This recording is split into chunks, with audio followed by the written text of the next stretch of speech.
Dito tayo ngayon sa Balcott, Quebec. At nag-pick up tayo ng load. So ito yung load namin, mga snow machine, snowmobile na, snow machine. So dito yan sa galing sa Balcott, Quebec. At ito, 26 crates. Yan, yan ang karga namin, no. Sige to, so okay na siya. Naka-secure na siya. Papunta kami ngayon ng Manitoba. So yan at malayo-layo rin yung biyahe na to, nasa 2,000 halos 2,500 kilometers siya, no. Quebec to Manitoba. Galing dito so halos mga baka bukas ng tanghali or hapon may makarating doon. Kasi diretso naman takbo namin. Dalawang driver kaya dire-diretso yung takbo. So ayun. Yan ang biyahe namin ngayong araw. Galing dito sa Quebec papuntang Manitoba. At ito yung karga namin. Mga snow machine. So ayan, napakadami. So ito yung yard nila dito. May ito yung Balcott, BRP Balcott Quebec. And so diyan kami nag-load.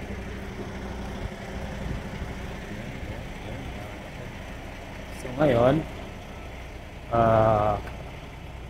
samahan niyo ako sa aking biyahe, no? Pabalik tayo ng Manitoba sa may Stenbach.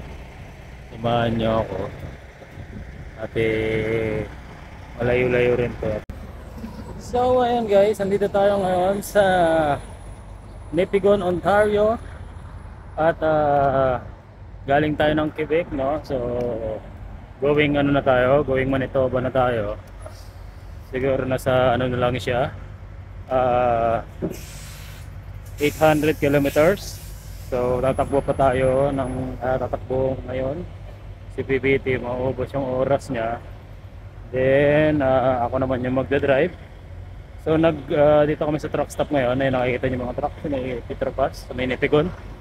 At kumain lang kami dito at nag-take ako ng shower dito, yung kainan yan. Dito naman kami, ayan yung nakikita nyo sa likod, Petropas, din kami nag-diesel, nagkakarga ng diesel, no. So ayan, so dito ngayon guys, ano na, mahamog, no.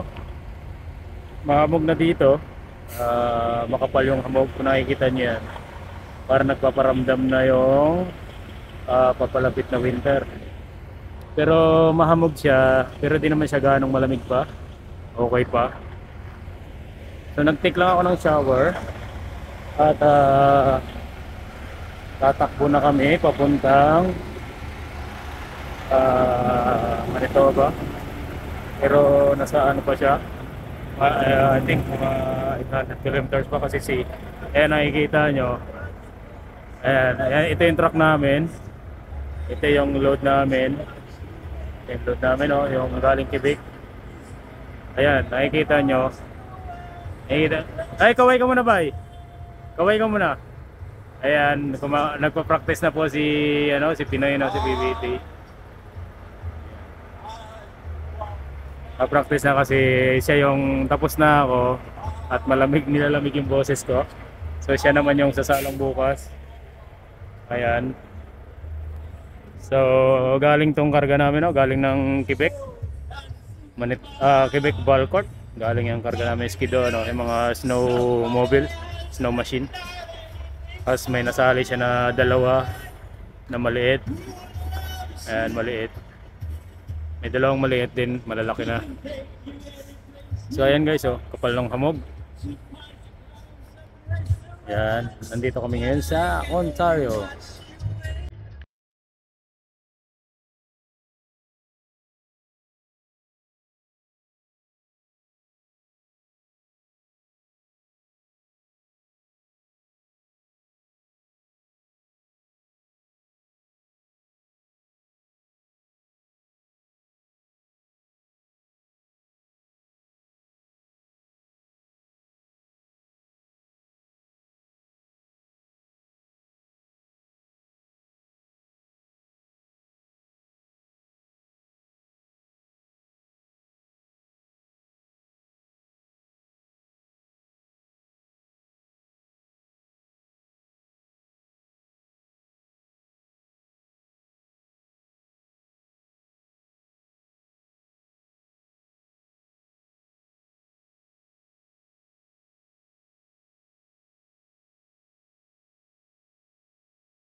Kami nagdi-diesel, no? Petrobras.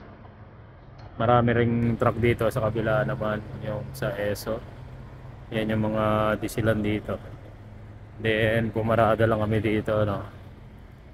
Take ng breaks, kumain, ligo. May ano dito, pwede kang maligo kung ano ka. Then, tatakbo na rin kami. Papuntang, ayun, ito ba?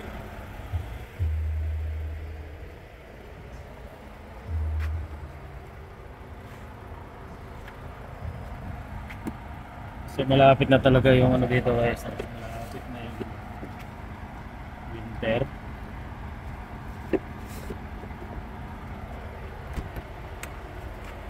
Kasi makapal na yung hamog niya. Hamog na siya.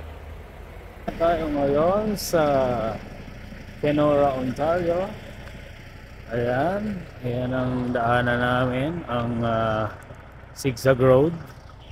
Ang matarik na kalsada. So nag-load check lang ako. At meron pa tayong tatakbuhin papuntang Stenbach, Manitoba. May tatakbuhin pa tayo 230 kilometers pa, no? At dito, ayan, may bundok dyan. Tapos sa kabila, ito, sa kabila, lake to. Lake yun dito sa kabila. Makikita nyo yan. So, nasa gitna kami ng daan namin, lake, saka, ayan, mga bato, bundok. So, dito, may lake dito. Nakita natin, malawak yung, malaki yung lake na to. Sa may ano rin to, sa may Ontario din.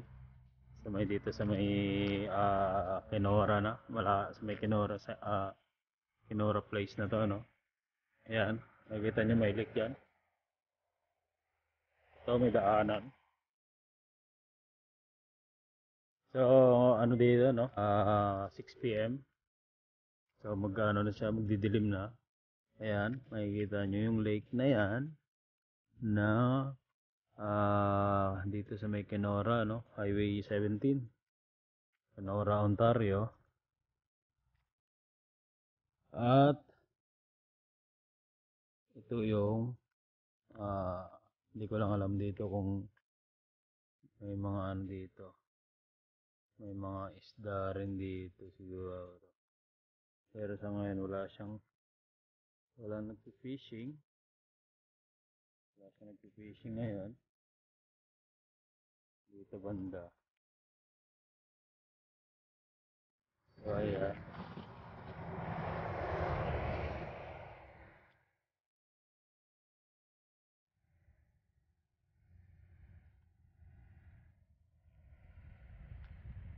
Ayan guys. Tatakbo pa tayo ng mga 2 to 3 hours. Makarating doon sa Stenbach, Manitoba.